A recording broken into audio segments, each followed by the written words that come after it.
Yes, guys, welcome to today's video. Again, we're going to go through the BBC gossip column and see what rumours are going on. Hopefully you guys are well. Make sure you drop a like on the video and leave a comment in the comment section below. But let's get straight into it. And Harry Kane again. It's always Harry Kane. Tottenham striker Harry Kane does not want to join PSG this summer. And the 29-year-old, who's believed to be open to a move to Bayern Munich, would reject any approach from the French champions. That's from the Telegraph. Okay, so it appears now that Harry Kane has two options. Stay at Spurs and leave next summer on a free transfer and go pretty much anywhere you want to go, or join Bayern Munich this season. But if you want to join Bayern Munich are going to have to pay the cash.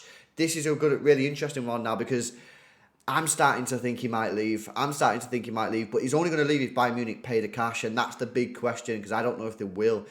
Tottenham could make a move for 27-year-old Brentford striker Ivan Toney, who is serving a ban from football until January if his fellow England international Kane leaves the football club. This is another interesting conversation. Of course, if you don't know, Ivan Toney has been banned from football until January, February time due to gambling issues that he had. And will anyone sign him this summer? Because you can still sign him. He's just not allowed to play for you until February. He's a great player. He's only 27 years old. And you could probably get him a little bit cheaper this summer because you're not going to be able to play him until February. But if you sign him as a replacement for Kane, you then don't have a replacement for Kane until February. So that's the issue there. PSG president Nasser Al-Khelaifi will come face-to-face with France striker Kylian Mbappe for the first time since the 24-year-old sent a letter to the club saying he would not be extending his deal with them beyond the end of next season. That's from Sky Sports. Now, developments coming out on this, guys. I've been reading about this story. So, Mbappe has a contract with PSG until the end of 2024. There is an option to extend until 2025. Now, when PSG signed him on that contract, they said, yeah, he's going to stay until 2025. What has now come out is that option, that 1 year option to stay till 2025, is not the option of the club. It's Kylian Mbappe's option. So when the club said, yeah, we've signed Kylian Mbappe till 2025, lies. You sign him until 2024, and he has the choice to extend it, and it looks like he's not going to extend it. So PSG in a real bad situation here because they can't let him go for free. I know I was saying potentially Kane could go for free. You can't let Kylian Mbappe go for free. That would just be an absolute joke. So they're in the mud, really. Chelsea will this week make an improved bid of more than £70 million for Brighton midfielder Moises Caicedo, with the 21-year-old Ecuador international having already agreed personal terms with the Blues. That's from the Evening Standard. Just before I started this video, David Ornstein has said that Chelsea have now put in a £70 million bid for Moises Caicedo. Rejected. Let me know in the comments section, how much money is it going to take for Brighton to accept a bid for Moises Caicedo? They've already lost McAllister. Colwell's got back to Chelsea. Let me know in the comments. England striker Marcus Rashford is set to sign a new contract with Manchester United, which will run until 2028 and be worth £325,000 a week. That's from the Times. This is a really interesting one again. This is going to put Marcus Rashford as the joint 6th highest paid player in the Premier League. So, you know, what's going to go on there?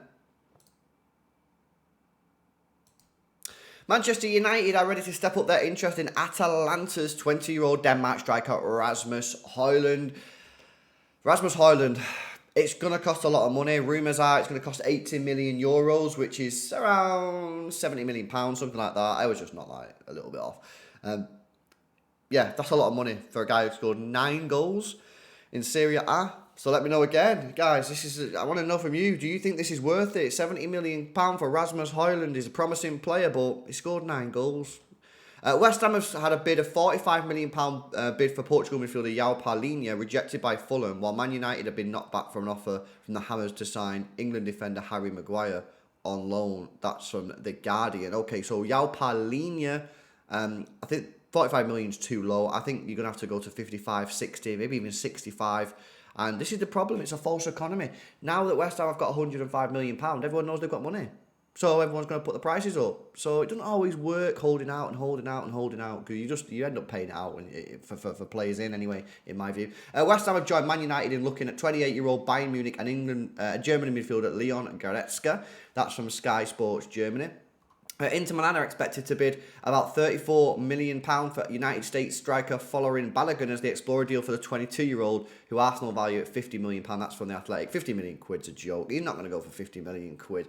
You know, if Arsenal get a bid for 30 million, just let him leave, mate, because he's got 2 years. I think he's got 2 years left on his deal. He did all right last year in France, but it is France. You know, how much can you really read into it?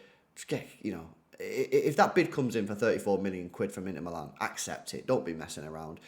Brighton are leading Burnley and Leicester City in the race to bring in England under-21 forward Cole Palmer on loan from Manchester City. That's from The Telegraph. So 3 clubs in there. All 3 clubs would be great for him. Ideally, you want him playing in the Premier League, though. So Brighton or Burnley, I would probably favour. But Leicester's not the worst in the world. And I think it is time for Cole Palmer to go out on loan. Brighton are set to beat Fulham to the signing of Fiorentina's 25-year-old Brazilian defender, Igor. That's a sick name, by the way. Igor, that's from the Evening Standard. Fairs to them. Burnley and Leicester, along with Sheffield United, are keen on a loan deal for Manchester United and Ivory Coast winger Amad Diallo. That's from the Daily Mail. Wolverhampton Wanderers are in talks to sign Switzerland international defender Nico Elvedi from German club Borussia Mönchengladbach from Express and the Start. Yeah, they're obviously going to sell there. Is it Max Kilman that they're selling? Going to get some big cash, so they're going to need to replace him. Obviously, this is the guy that they are looking at. That's fair. Leeds have agreed a deal with Chelsea to sign 22-year-old Wales defender Ethan Ampadu for £7 million plus add-ons. That's from The Athletic. Great signing. I actually done a show last night with Joe, the big Leeds fan. And, yeah, you know, it's a good player. £70 million seems a good deal to me as well. He can play centre-back. He could play CDM. Good player. I think it's a good signing. Saudi Arabian side Al Nassr will rival Aston Villa for the signing of Bayer Leverkusen's 24-year-old France striker Moussa Diaby. Nottingham Forest have opened talks with Manchester United over a permanent deal for England goalkeeper Dean Henderson. That's from The Athletic. And apparently they're going to get £20 million, which is angering a lot of Man United fans, as City getting £19 million for James Trafford, including add-ons. Watford are interested in signing 26-year-old English defender Jamal Lewis on loan from Newcastle. And West Ham's Jamaica striker Mikel Antonio has held preliminary talks with Saudi Arabian side El Attifaq. And you know what I'm going to say to that, don't you? Go get the bag. Well, there you go, guys. That's today's transfer round up. Hope you guys enjoyed it. Let me see if there's anything on the back pages. Golf, cricket, and then obviously this, the whole Rashford thing, 400k a week. That's being reported by the Star Sport. That's a lot of money. Going to make him probably possibly the top 5 paid players in the Premier League, which is absolutely wild. But yeah, that's it for today, guys. Hopefully you have a good day. Loads of content coming out on the channel. Loads of content coming out at Sig Extra. Make sure you like, subscribe to the channel. Give us your thoughts and comments in the comment section below. And I'll see you tomorrow. See you later.